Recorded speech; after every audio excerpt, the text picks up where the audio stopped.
Vamos a descubrir una historia de superación que cambiará tu perspectiva de la vida. Vamos a traerte 5 tips poderosos de la increíble Betty Palomino, una mujer que desafió todos los pronósticos médicos y después de una parálisis volvió a caminar. Así que, ¿listo? Tip 1. El poder de la mente sobre el cuerpo. Después de un accidente devastador en las montañas, Betty escuchó las palabras más aterradoras. Nunca volverás a caminar. Pero ella no aceptó este destino. Aquí es donde aprendemos la primera lección. El poder de la mente sobre el cuerpo. Betty decidió que esas palabras no iban a definir su vida. En lugar de rendirse, decidió luchar, porque entendió que la mente es más fuerte que cualquier diagnóstico. Y con una voluntad inquebrantable pudo desafiar la ciencia y los pronósticos.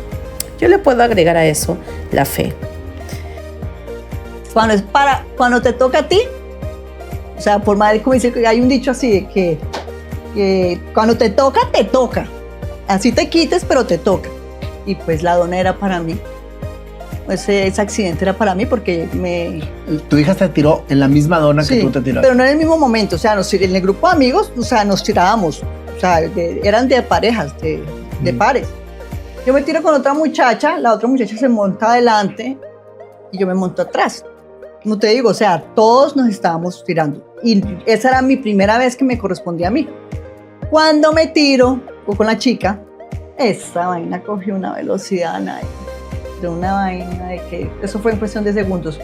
Yo lo único que le dije a la chica, nos tiramos, ella también muda, pero chocamos con algo que estaba dentro de las montañas, salimos disparadas cada una por un lado, yo ya no me pude parar. Yo empecé a rodar, Yo ya sabía que yo pensé que me estaba muriendo. Y yo quedé así, enterrada dentro de la nieve, baja todo el mundo a mirar qué me pasaba porque yo no me paraba, la otra chica sí se paró. ¿A la otra chica no le pasó nada? Se tuvo una fractura pequeña, como en la clavícula, tuvo un cabestrillo por unas semanas, pero nada más, nada grave. Entonces llega todo el mundo, Betty, párese. Y yo... Con un dolor tremendo. No, pues es que sí, es que mi dolor tremendo, eso es algo que, como si te estuvieran quemando viva, eso es algo de las entrañas, nada, yo dije, me estoy muriendo, y me decían, párese, y yo, así, no puedo, y cada vez que yo hablaba la respiración se me acortaba el dolor. Entonces están los médicos y que una noticia muy grave y me dicen, bueno, las preguntas rutinarias médicas, usted sabe qué le pasó, usted recuerda, usted cómo se llama, a ver si me ha pasado algo cognitivo. Y yo, bueno, respondí bien. Me dice, ¿usted sabe qué le pasó? Y yo, sí. Y sí, tuve un accidente, no sé qué.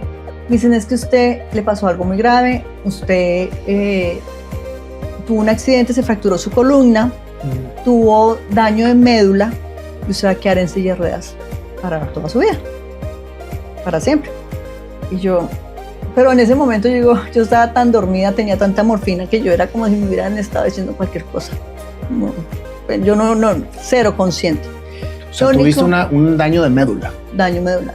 En la T12, torácica T12 con un compromiso lumbar L1.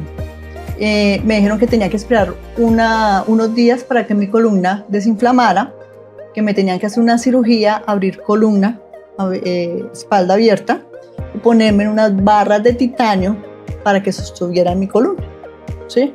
Y que iba a quedar en silla de ruedas, estaba paralizada completamente la cintura para abajo.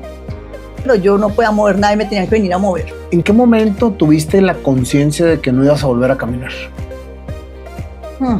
Yo pienso ¿Cuánto tiempo pasó para que pudieras asimilar que ibas a quedar inválida? Yo creo que mi cabeza no lo asimiló. Porque yo siempre...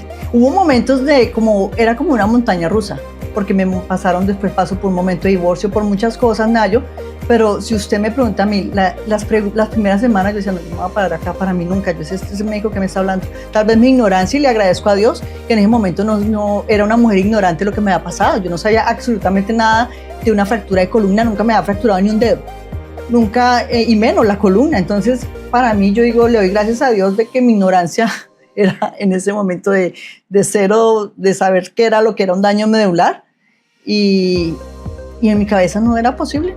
De ese doctor de que me está hablando, ¿cómo así que por una fractura yo ya nunca más voy a volver a caminar? Tip 2. La importancia de rodearte de apoyo positivo. Claro, en esos momentos difíciles, Betty se apoyó en su círculo cercano. La segunda lección que podemos aprender es la importancia de rodearse de apoyo positivo. Su familia, amigos y médicos que creían en su recuperación fueron fundamentales en su camino hacia la sanación. Esto nos muestra que aunque la fuerza interior es crucial, el entorno adecuado puede ser el impulso que necesitamos también para seguir adelante.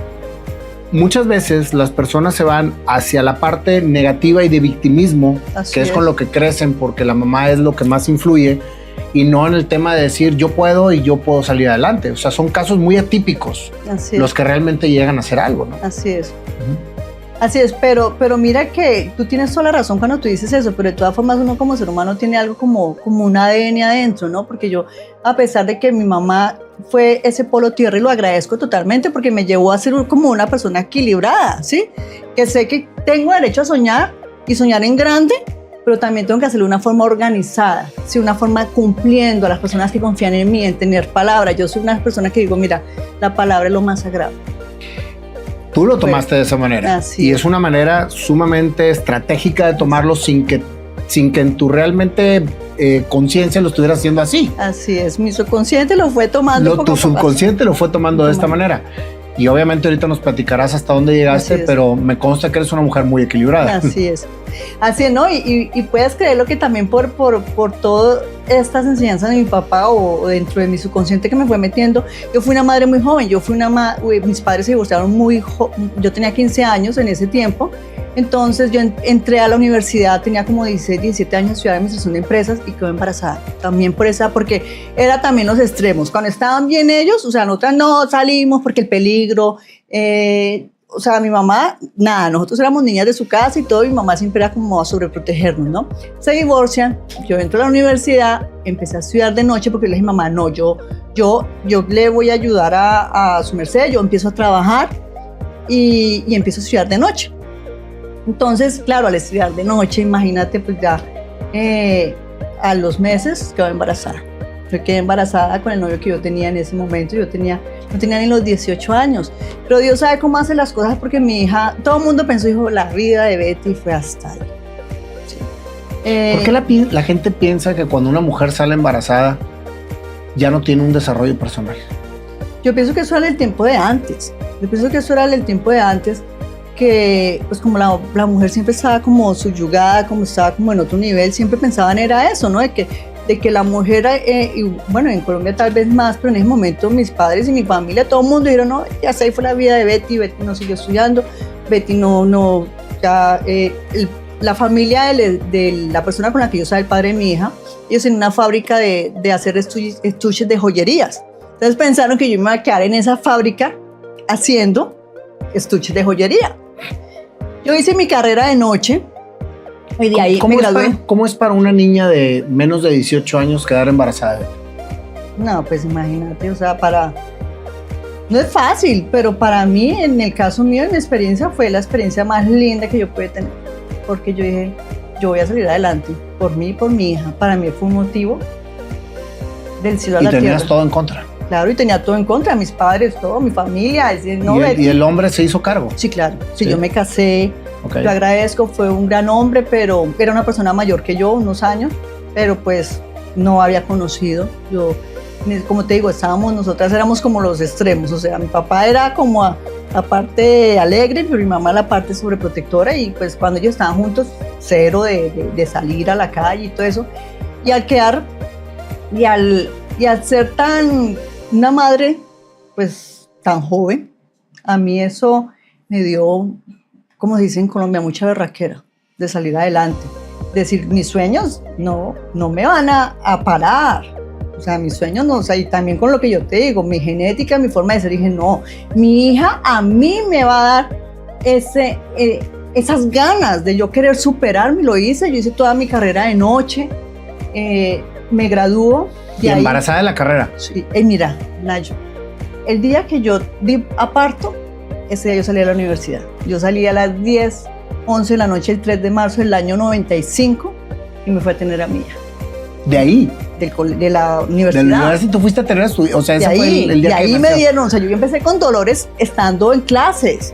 Y yo, no, ya, voy termino, o sea, salí a las 10 de la noche que terminaban las clases, y de ahí me fui a tener ¿Solita? a mi hija, no, con mi esposo y mi papá, me acompañaron mi familia al hospital. Oye, y nació mi hija. Qué bendición. Bendición, total. ¿Y tus compañeros de escuela, Betty, qué decían que tú fueras la embarazada de la clase? Claro, eso no es fácil en ese tiempo, pero logré contar con gente muy linda. Hoy en día tengo una amiga que trabaja conmigo, ella trabaja conmigo en la empresa de recursos humanos. Ella, 29 años, 30 años de amistad, y ella me ayudó. Yo tuve mi hija, fue cesárea, y la verdad pues fue una cesárea bien complicada porque la niña venía sentada y eso fue tenaz en ese tiempo. Pero mi amiga salía también de la universidad los fines de semana, y mire, no hice suspensión de semestre, yo seguí estudiando y me gradué. ¿Pero no te habías graduado cuando nació la niña? No, por eso, o sea, yo tuve la niña en ese tiempo, cuando la niña nació, pero yo me gradué pues a los 2 años. Ah, o sea, tú estabas terminando la clase. El semestre. No, o sea, yo estaba terminando la clase, la clase de ese día, yo estaba terminando el semestre, y de ahí tuve la niña, y seguí estudiando, claro, y no paré semestre. Tip 3.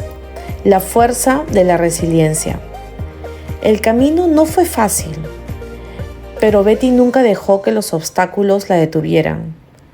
La resiliencia es la tercera lección clave. Cada caída es una oportunidad para levantarse con más fuerza. A lo largo de su vida, desde su infancia hasta su juventud, fue difícil.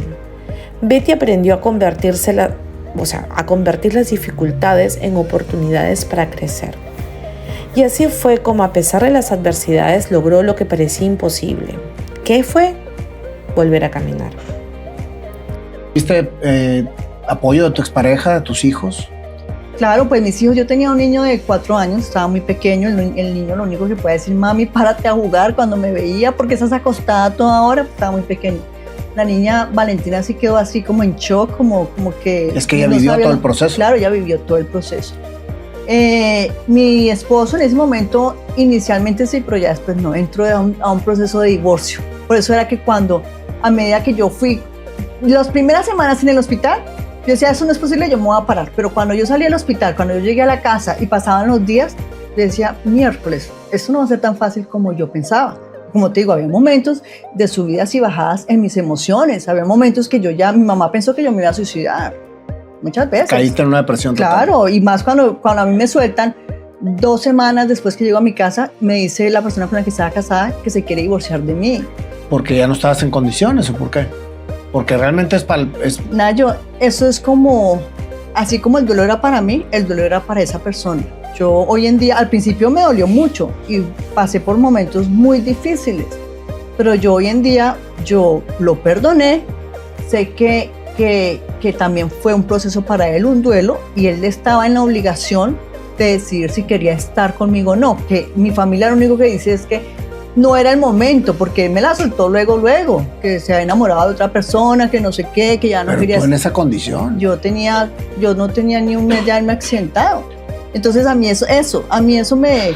Yo no sé si yo obviamente, eso a mí sí me bajó la moral.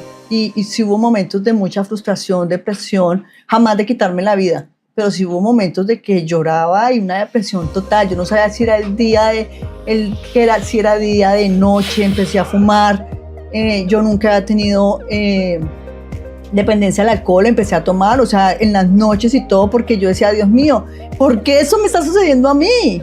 Y entonces empezaste a tomar y a fumar, te empezaste a autodestruir. Nunca había tenido ese proceso de autodestruirme como en ese momento, porque mis emociones estaban al piso, pero también había momentos que dentro de mí decía, Betty, te tienes que levantar, ¿sí? Y yo poco a poco dentro de mí había una sanidad y fui saliendo de eso, de ese proceso, bueno, y ya empiezo a tomar conciencia por mis hijos. Yo tenía que salir de ahí, sí, pero estaba muy mal emocionalmente.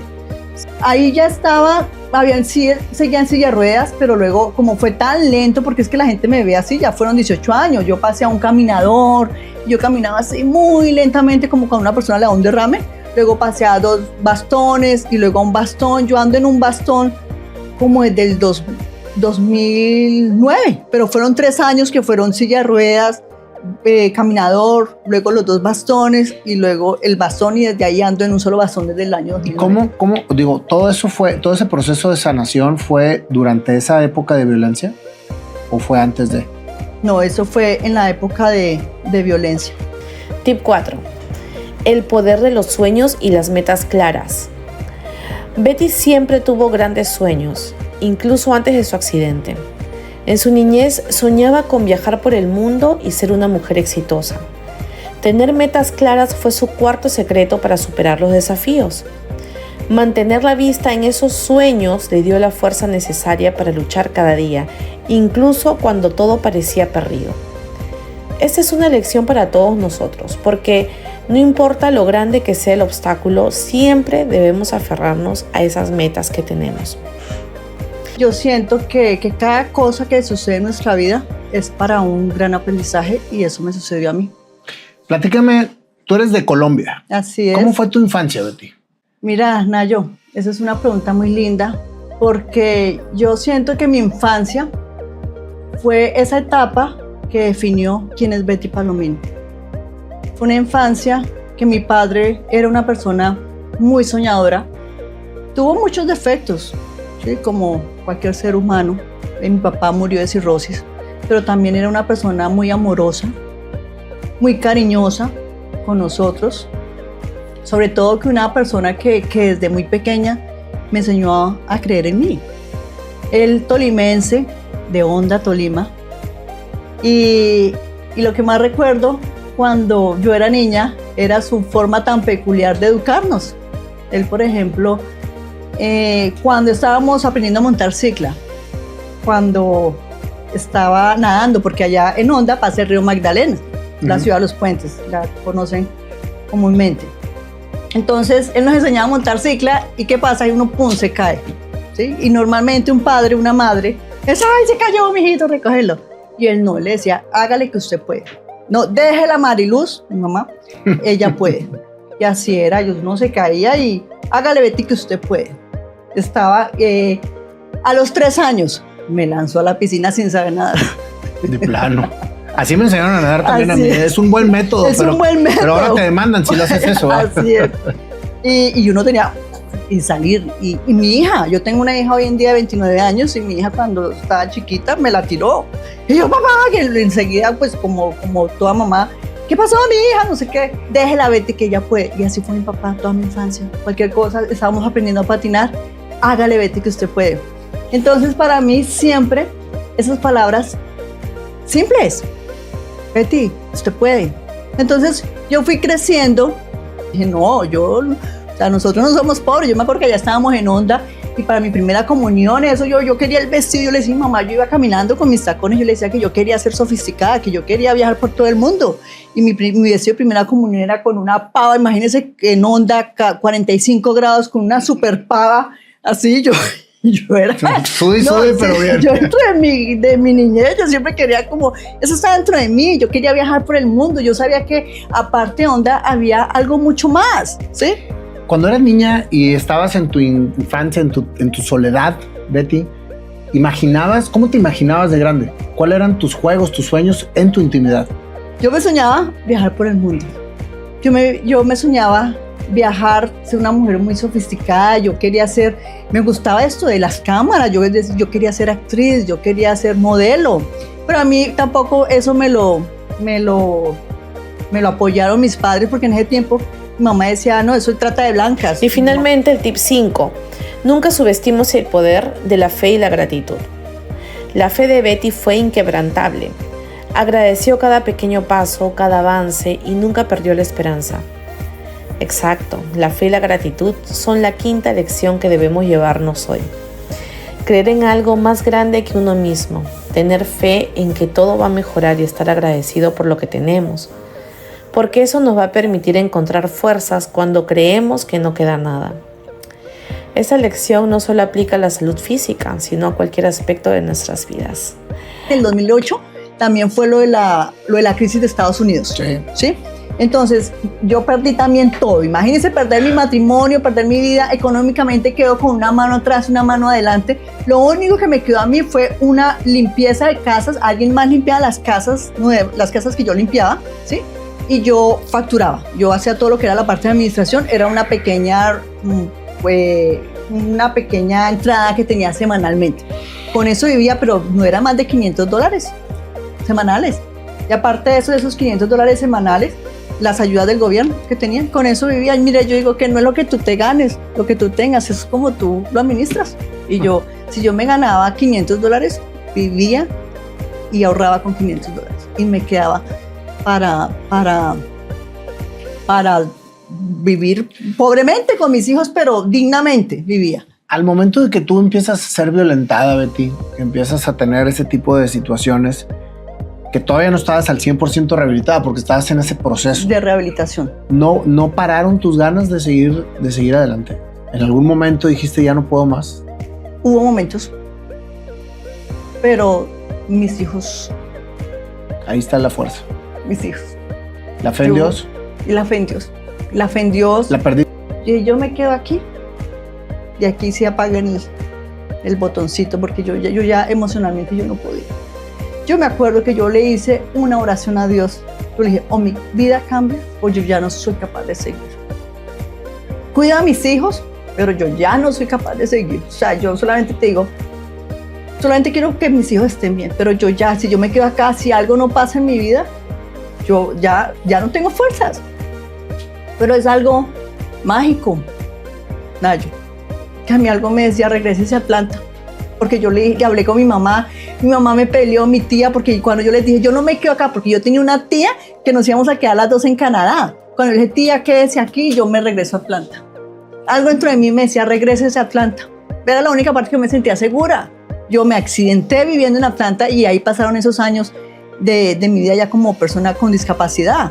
Entonces, algo dentro de mí, Nayo, no me diga qué, pero yo dije, yo regreso a Atlanta. Pero con una convicción completamente. ¿Cuál fue ese momento de luz en donde dijiste de no querer nada y de querer que ya te apagaran el switch a realmente volver otra vez a querer vivir? ¿Cuál fue ese momento? Yo creo que lo que te digo, o sea, fue ese momento de oración, de pedirle a Dios. Dentro de mí no era capaz, yo no como ser humano, tal vez sí, ya decir en ese momento ya no tengo fuerzas, pero no de pensar, tal vez la cobardía, yo no era capaz de, nunca pasó en mi mente decir me voy a suicidar, nunca pasó, estaban mis hijos, no, dentro de mí no pasaron esos pensamientos. Entonces fue tanto decir, no, me regreso a Atlanta y no sé qué tenga que pasar, y mi mamá me peleó, me dijo, usted está loca, usted que va a regresar a Atlanta, ese hombre la va a buscar, usted no va a dejar esa relación, ese hombre la va a matar. Le dije, mamá, no me importa, yo voy a regresar a Atlanta. Y no sé qué va a suceder, pero yo aquí no me quedo. Si yo me quedo aquí, yo ahí sí me muero. Así que ya lo sabes. Estas son unas lecciones de Betty Palomino que también te pueden ayudar a ti de inspiración.